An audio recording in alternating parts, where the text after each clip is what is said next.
اللہ اکبر اللہ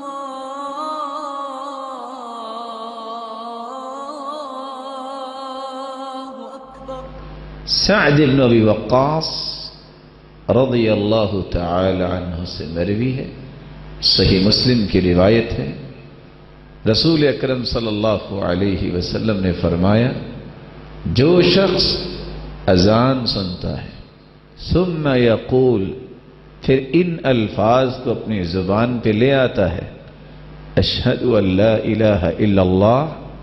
وحدہ لا شریک لہ وان محمدا عبدہ ورسولہ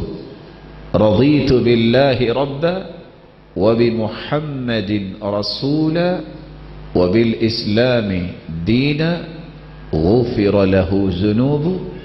جو شخص یہ کہہ دیتا ہے اشہد ان لا الہ الا اللہ وان محمدا عبدہ ورسولہ رضیت باللہ ربا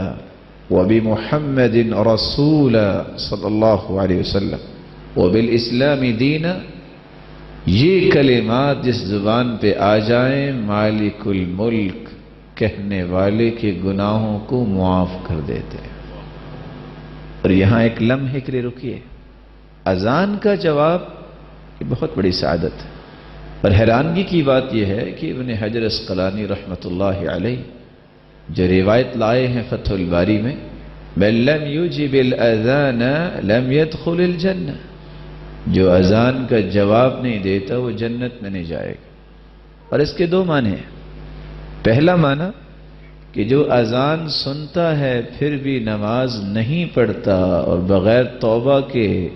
وہ دنیا سے چلا جاتا ہے، بلا شبہ تارک نماز جنت میں کیسے جائے۔ اور دوسرا معنی، جو شخص اذان سنتا ہے، حدیث میں آتا ہے، پھر وہ درود پڑھتا ہے، پھر وہ یہ دعا پڑھتا ہے جو ابھی آپ نے سنی، قیامت کے دن اللہ کے رسول صلی اللہ علیہ وسلم اس کے لیے شفاعت کریں گے۔